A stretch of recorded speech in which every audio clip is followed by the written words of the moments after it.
नमस्कार, आप देख रहे हैं रीवा दर्शन। मैं सचेता बघेल आपके साथ। आई नजर डालते हैं आज की खबरों पर विस्तार से। रीवा में एक बार फिर तेजी से हुआ कोरोना का विस्फोट। एक दिन में मिले 1 दर्जन कोरोना संक्रमित मरीज।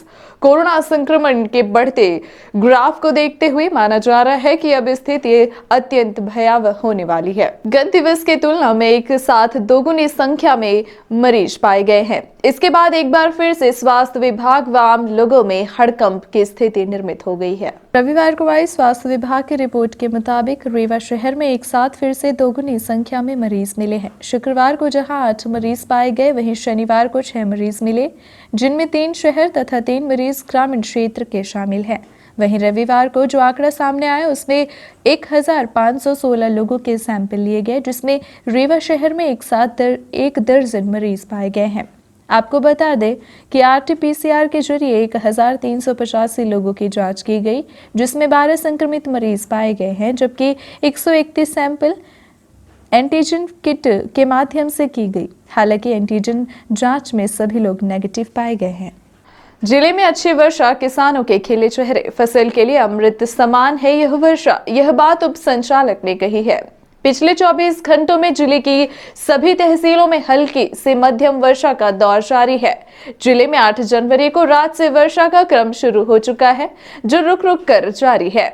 यह वर्षा फसल के लिए अमृत समान है। इस संबंध में उप संचालक कृषि यूपी बागरी ने बताया कि जिले में धीरे धीरे वर्षा हो रही है। इससे से अधिक पानी जमीन के अंदर जा रहा है। यह वर्षा गेहूं की फसल के लिए अत्यंत लाभदायक है। खासकर चने की फसल के लिए भी यह मददगार है। अब 1 माह तक किसानों को सिंचाई की जरूरत नहीं पड़ेगी। मौसम खुलने पर तापमान में गिरावट आएगी। इससे फसलों में कीट व्याधि का प्रकोप भी नहीं होगा। इस वर्षा से सरसों, अलसी और मसूर की फसलों पर विपरीत प्रभाव पड़ सकता है। यदि शीघ्र धूप खिल जाएगी तो इन फसलों पर भी कम दुष्प्रभाव होगा। बारिश के बाद किसान गेहूं में यूरिया खाद का संतुलित उपयोग करें और फसलों को पाले से बचाव के उपाय करें। हालांकि लगातार हो रही बारिश से ठंड के मौसम में लोगों को भी अनेकों समस्याएं हो रही हैं। शहर की गलियों में सन्नाटा पसरा हुआ है। ठंड की वजह से लोग घरों से बाहर नहीं निकल रहे। विगत 2 दिनों से लगातार रुक रुक कर बारिश हो रही है, जिसकी वजह से लोगों के काम भी प्रभावित हो रहे हैं। यही नहीं, ठंड से लोगों की हालत भी खराब है। वहीं ठंड को देखते हुए शहर के कई प्रमुख जगहों पर अलाव के इंतजाम किए गए हैं। वहीं अधिकतर लोगों को रैन बसेरा में रखवा दिया गया है ताकि लोग इस ठंड से बच सके। रीवा में बारिश के चलते अधिकांश दुकानें बंद रही, वहीं सड़कें भी सूनी देखी गईं। रीवा में शनिवार की रात से ही बारिश होने लगी और रविवार की शाम तक जमकर बारिश हुई। लगातार ठंड के मौसम में बारिश होने के चलते मौसम में और भी ठंडक हो गई।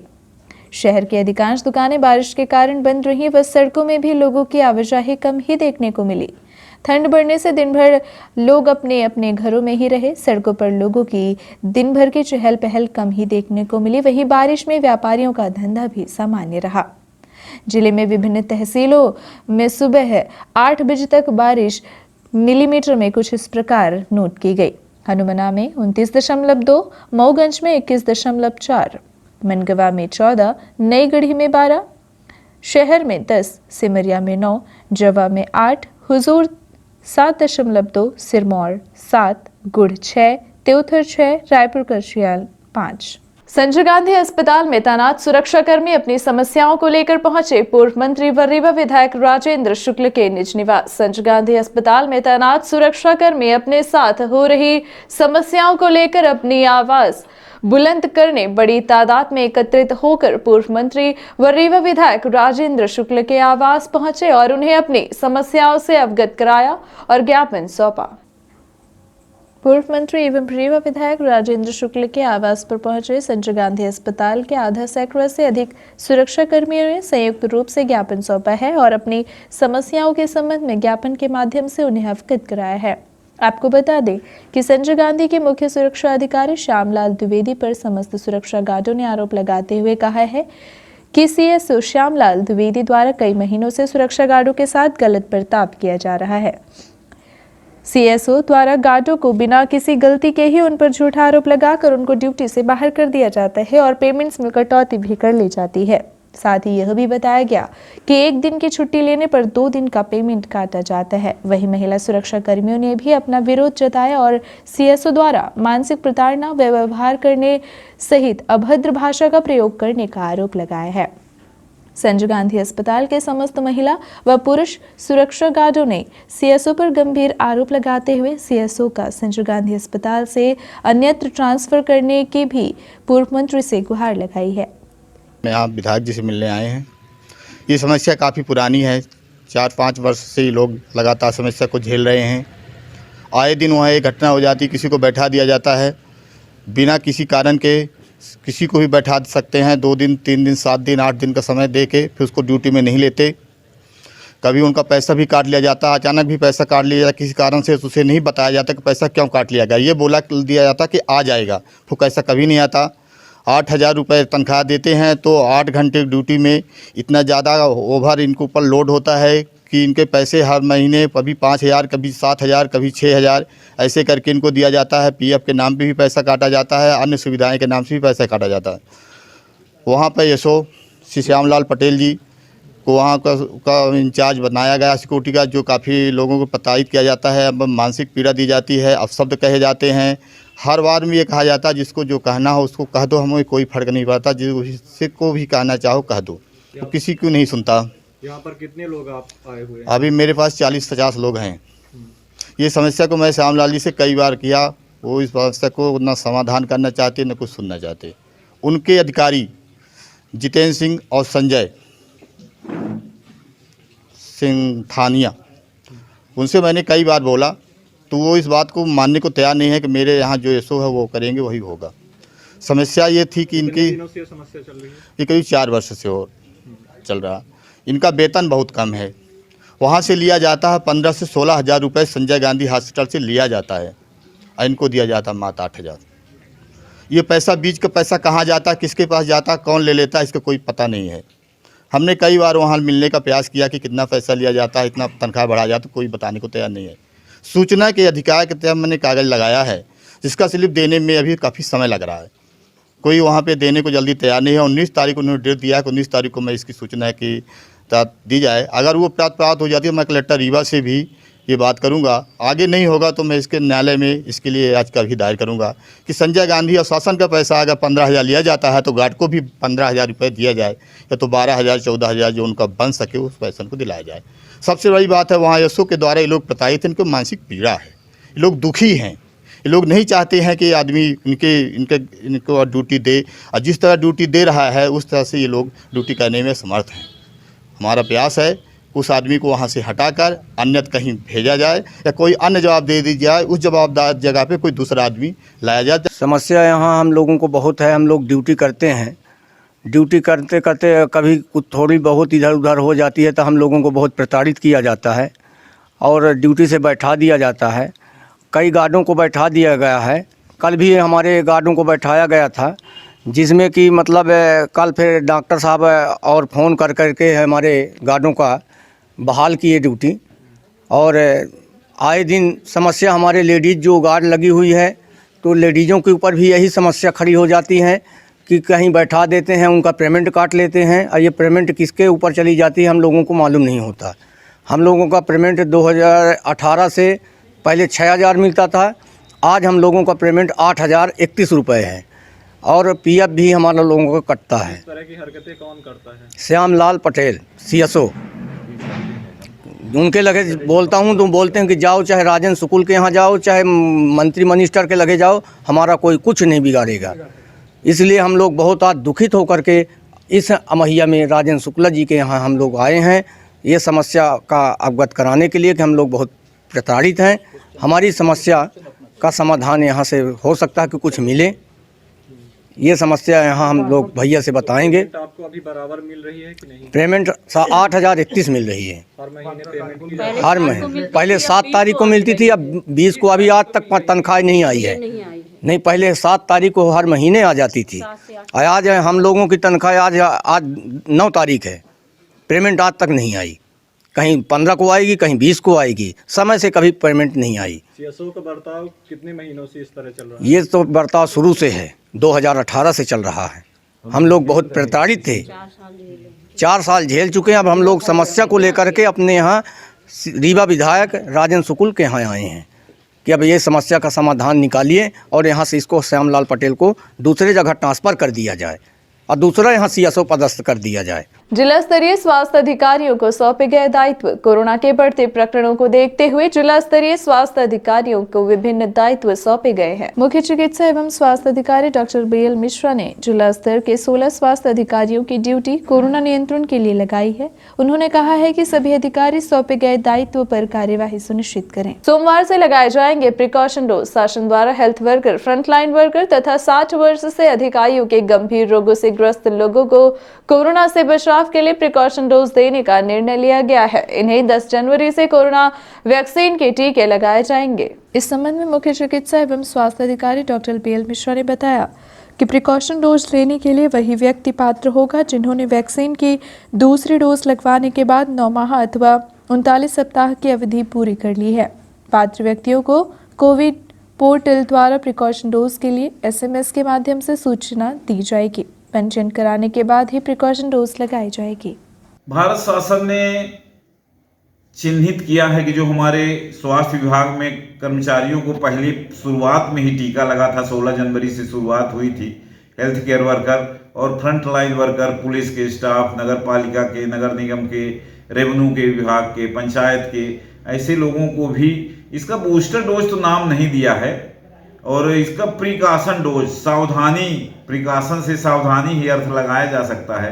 सावधानी, इसको इम्यूनिटी बढ़ाने के लिए ये मानते हैं कि पिछले साल जो हमारा लगा था, जैसे मुझे ही मान लीजिए मैंने 16 जनवरी को ही लगवाया था और मेरा उस समय 28 दिन में ही कोविशील्ड में भी लगता था, तो मान लीजिए 16 फरवरी को मैंने लगवा लिया, तो 16 फरवरी से कितने महीने हो गए? 10 महीने हो गए और ये मान के चलते हैं कि हमारी इम्यूनिटी कुछ कम हो गई होगी 10 महीनों में। तो शासन या वैज्ञानिकों का या बड़े चिकित्सकों का, WHO का मानना है कि पुनः हमको प्रिकॉशन डोज की आवश्यकता है। तो ऐसे लोगों को, health care worker, front line worker को भी, और साथ में ही जो 60 साल के ऊपर हैं, जो बूढ़े लोग रहते हैं, उनकी इम्यूनिटी भी कम होती है, तो इन लोगों को भी, जो लिखा तो ये है कि जो बूढ़े लोग, सारे 60 वर्ष के ऊपर वाले नहीं, जो बीमार हैं, ब्लड प्रेशर है, डायबिटीज है, कैंसर है, HIV है, थायराइड है, या इस तरह से लकवा है, इस तरह से यदि ये बीमारियां हैं तो उनको भी प्रिकॉशन डोज लगाना है और ये 9 महीने पूरा होना चाहिए। 9 महीना के बाद ही ये डोज लगेगा। पहला डोज, दूसरा डोज लगने के 9 महीने बाद ये प्रिकॉशन डोज लगेगा। तो ये 60 वर्ष के ऊपर वाले लोग और health care worker, front line worker, इनको भी 10 तारीख से लगाया जाएगा।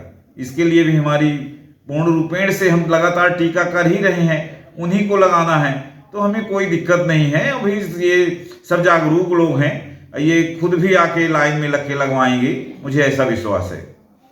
फेक कॉल पर ध्यान नहीं दें। बूस्टर डोज के लिए स्वास्थ्य विभाग से फोन नहीं किया जा रहा है। संचालक NHM टीकाकरण डॉक्टर संतोष शुक्ला ने बताया कि ऐसी जानकारी मिली है कि आम नागरिकों को बूस्टर डोज के लिए फोन आ रहे हैं। उन्होंने स्पष्ट किया है कि स्वास्थ्य विभाग द्वारा बूस्टर डोज के लिए कोई फोन नहीं किए जा रहे हैं। इस संबंध में जो फोन कॉल्स आ रहे हैं वो पूरी तरह से फेक है। ऐसे फोन कॉल्स से सावधान रहने की आवश्यकता है। डॉक्टर शुक्ला ने अपील की है कि फेक फोन कॉल पर यदि वैक्सीनेशन के संबंध में कोई जानकारी चाही जाती है तो कदापि ना दी जाए। उन्होंने बताया कि बूस्टर डोज जैसी कोई बात नहीं, जिन्हें प्रिकॉशन डोज लगाना है उन्हें कोविड पोर्टल से कॉल किया जाएगा। कांग्रेस नेत्री कविता पांडे ने अपने निज निवास पर पत्रकारों के साथ नववर्ष के उपलक्ष्य में एक सामूहिक स्नेह मिलन कार्यक्रम आयोजित किया। इस दौरान पत्रकार एवं पार्टी के अन्य पदाधिकारियों को उन्होंने भोजन कराया तथा उपहार स्वरूप पत्रकारों को डायरी व पेन देकर नववर्ष की बधाई दी है। लड़की हूँ, लड़ सकती हूँ। प्रियंका गांधी के इस कैंपेन को मिल रहा है अपर समर्थन। इस कैंपेन को आगे बढ़ाने की कड़ी में कांग्रेस नेत्री कविता पांडे ने अपने निज निवास पर पत्रकारों के साथ नववर्ष के उपलक्ष्य में एक सामूहिक स्नेह मिलन कार्यक्रम आयोजित किया। इस दौरान पत्रकारों एवं पार्टी के अन्य पदाधिकारियों को उन्होंने भोजन कराया तथा उपहार स्वरूप पत्रकारों को डायरी और पेन देकर नववर्ष की बधाई दी। मध्य प्रदेश कांग्रेस कमेटी की महिला उपाध्यक्ष एवं विंध्य व बुंदेलखंड इंचार्ज कविता पांडे के साथ इस दौरान महिला कांग्रेस जिला अध्यक्ष सीमा सिंह, शहर अध्यक्ष तारा त्रिपाठी, जिला महामंत्री प्रभा सोहगौरा, अनामिका दुबे, आशा पांडे, सत्या द्विवेदी, ममता तिवारी के अलावा अन्य कांग्रेसी नेता व पदाधिकारी मौजूद रहे। आयोजित इस स्नेह मिलन कार्यक्रम के दौरान कांग्रेस नेत्री कविता पांडे व सीमा सिंह ने पार्टी की आगामी रणनीति के संबंध में पत्रकारों को जानकारी दी। साथ ही प्रियंका गांधी के नारे को आगे बढ़ाने का संकल्प लिया। यह नारा है, लड़की हूं, लड़ सकती हूं। इस नारे को सभी ने सामूहिक रूप से बुलंद किया और इसी के तर्ज पर कांग्रेस पार्टी को आगे बढ़ाने का बीड़ा उठाया। लड़की हूँ, लड़ सकती हूँ। हम लोग 14 तारीख से मध्य प्रदेश के हर कोने कोने में, रीवा जिले और साथ ही हर मतदान केंद्र तक हमारी कोशिश होगी कि हम सब पहुँचे अपने मंडलम, ब्लॉक और बूथ्स के माध्यम से। महिलाएं सशक्त हों, समृद्ध हों, आर्थिक रूप से समृद्ध होने के साथ सामाजिक रूप से भी उनकी समृद्धि हो, यह आप सब भी कामना करते हैं और हम सब भी इस भरोसे के साथ काम करते हैं ताकि हमारी महिला, इसी विश्वास के साथ हम लोग इस कार्यक्रम को करने जा रहे हैं। उसमें साल भर में जूडो कराटे महिलाओं को सिखाया जाएगा, स्कूल में जाने की कोशिशें होंगी और हर घर से कोशिश होगी कि महिलाएं कांग्रेस पार्टी की विचारधारा से जुड़े। आप सबने अभी कुछ दिन पहले देखा होगा, आपके समाचार पत्रों में आया कि बेटी बचाओ बेटी पढ़ाओ का जो 80% था फंड था, वो सिर्फ प्रचार में खर्च हो गया और वास्तव में बेटी बचाने के लिए कुछ काम नहीं हुआ। विगत 17-18 वर्षों में मध्य प्रदेश रेप कैपिटल बना रहा। सबसे ज़्यादा महिलाओं के प्रति कहीं अत्याचार हुआ वो मध्य प्रदेश में ही हुआ है और वो बहुत दुखद हमारे आपके सबके लिए रहा है। और एक साल में हम लोग जितने भी कार्यक्रम किए हैं, मतलब जितने हमें दिशा निर्देश दिए जाते हैं, सभी कार्यक्रम करते हैं। चाहे वो महंगाई के खिलाफ हो, धरना प्रदर्शन हो, चाहे हम लड़कियों के हों, मतलब जो भी कार्यक्रम हम लोगों को दिए जाते हैं हम लोग उसको करते हैं। महिला कांग्रेस द्वारा जो भी कार्यक्रम होता है हम उसको करते हैं और करते रहेंगे निरंतर। हम लोगों का यही सदस्यता अभियान भी हम लोग चालू किए हैं। हर बूथ ब्लॉक जा के सदस्यता अभियान चला रहे हैं और निरंतर हम लोग करते रहेंगे। रीवा में बिहान हॉस्पिटल एंड रिसर्च सेंटर का हुआ भव्य लोकार्पण। पूर्व मंत्री व रीवा विधायक राजेंद्र शुक्ल, रीवा कमिश्नर अनिल सुचारी ने फीता काटकर इस अस्पताल का शुभारंभ किया है। रीवा इलाहाबाद प्रयागराज मार्ग पर होटल लैंडमार्क के समीप विहान हॉस्पिटल एवं रिसर्च सेंटर का भव्य तरीके से शुभारंभ किया गया। विहान हॉस्पिटल पूरी तरह से रीवा व आसपास के मरीजों के लिए बेहतर व उपयोगी मानी जा रही है। इस हॉस्पिटल का संचालन संजय गांधी हॉस्पिटल के मेडिसिन विभाग के जाने माने चिकित्सक डॉक्टर राकेश पटेल व उनकी पत्नी कल्पना पटेल द्वारा किया जा रहा है। इस हॉस्पिटल में मेडिसिन, सर्जरी, गायनोलॉजी, पीडियाट्रिक एवं ऑर्थोपेडिक्स के मरीजों का इलाज किया जाएगा। इसके अलावा यहां पर प्लास्टिक सर्जरी, घुटने का रिप्लेसमेंट सर्जरी की सुविधा उपलब्ध है। साथ ही आधुनिक उपयुक्त थिएटर के साथ आईसीयू, एनआईसीयू, डायलिसिस एवं प्राइवेट वार्ड तथा जनरल वार्ड के अलावा आकस्मिक चिकित्सा की व्यवस्था मरीजों को मिलेगी। विहान हॉस्पिटल के शुभारंभ अवसर पर पूर्व मंत्री व रीवा विधायक राजेंद्र शुक्ला के अलावा राज्यसभा सांसद राजमणि पटेल, पूर्व विधायक Vidyavardhan Patel, Rewa commissioner Anil Suchari, doctor HP Singh, doctor Jyoti Singh, अस्पताल director doctor Rakesh Patel, doctor Kalpana Patel के अलावा अन्य चिकित्सक व नगर के गणमान्य जन लोग मौजूद रहे।